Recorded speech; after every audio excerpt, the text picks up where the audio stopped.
So this is first bail application under section 439. Offense is under section 306 of IPC. Applicant is in custody since 2010-2022. Investigation is over. Charge sheet has been filed. On 8/12/2021, deceased Deepak committed suicide by hanging himself. So FIR is registered on 2010-2022, nearly about 10 months of alleged incident. Now, it is alleged that applicant was having illicit relationship with the wife of deceased, due to which deceased committed suicide. The suicide note is on page number 76 of a compilation. मैं मेरे होशो आवाज़ में लिख रहा हूँ कि मेरे मरने के बाद मेरी गाड़ी नरेंद्र भैया के नाम से है और नरेंद्र भैया को आज 8 दिसंबर 2021 से उसकी हो जाएगी। मेरे मरने के बाद पूरी संपत्ति नरेंद्र भैया के नाम से कर रहा हूँ। मैं मरने के बाद नहीं मेरे लड़के का हक है, न ही मेरी बीवी का हक है। मेरी ज़मीन, गाड़ी और हाथ ने केवल नरेंद्र भैया का हक है। मेरी बीवी ने मुझे मरवाने की 3 बार कोशिश की है।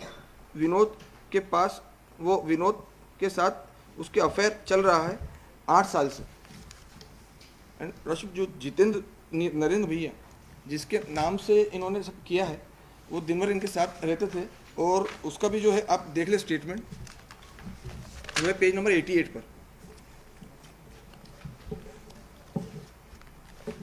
पेज नंबर 8 में पूछताछ में बताया कि पते पर रहता था, ड्राइवरी करता हूँ। मृतक दीपक परमार, पिता जगदीश परमार, निवासी ग्राम अलासा का मेरे संग मौसी का लड़का था। हम दोनों साथ में ड्राइवरी करते थे।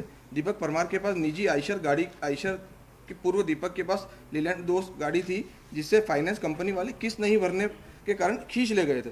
फिर दीपक ने मुझसे बोला कि नरेंद्र भैया आप मुझे आइशर गाड़ी खरीद दो या मेरे नाम से फाइनेंस नहीं हो रहा है। तो मैंने दीपक परमार से सगी मौसी का लड़का होने से मैंने विश्वास करके अपने नाम से आइशर गाड़ी फाइनेंस से खरीद कर दीपक परमार को दे दी और मेहनत करके आइशर गाड़ी की किस्त भरता रहा। वह अपनी पत्नी और बच्चों का पालन पोषण करता था। दीपक परमार इसी वजह से मुझ पर अटूट विश्वास करता था। आइशर गाड़ी की करीब 5,25,000 रुपये की किस्त बाकी थी। गाड़ी मेरे नाम से थी, इसी कारण दीपक परमार ने गाड़ी, घर व उसके नाम जो भी संपत्ति थी उसने सुसाइड नोट में मेरे नाम लिखा है। हम दोनों दोस्त समान रहते थे, कभी कभी साथ में बैठकर शराब पीते थे। तथा मुझे कई बार दीपक परमार ने बताया था कि मेरी पत्नी लक्ष्मीबाई के अवैध संबंध विनू से है, तो मैंने उसे समझा दिया था। इसी कारण दीपक परमार ने फांसी लगा दी। यही मेरा बयान। There is no direct act और overt act on the part of applicant that he has instigated the deceased to commit suicide.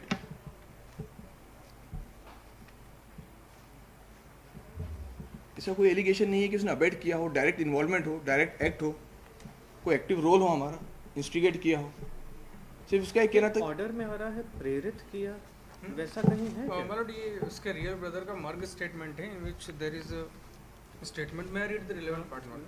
दीपक मेरे भाई ने मुझे 2-3 बार बताया था कि वह फ़ोन पर भी बताया था कि मेरी पत्नी सो का चाल चलन मुझे ठीक नहीं है, जो कि लक्ष्मी वही जो कि वहीं के रहने वाले विनोद द प्रेजेंट एप्लीकेंट उर्फ हीरालाल उर्फ बीनू से करके दिखा किया था तथा उसने विनोद और हीरालाल के साथ नाजायज़ संबंध हो गए हैं। इसी बात पर वह हमेशा परेशान रहता था, कहता था कि मैं इन दोनों के पीछे आत्महत्या कर लूँगा।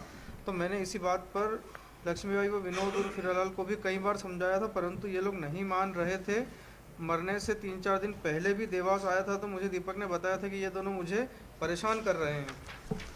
इसी बात से तंग आकर दीपक ने आत्महत्या कर ली। इंस्टिगेशन वाली बात तो नहीं आती, तो देने लायक है तो नहीं, मगर लीगली देना पड़ेगा।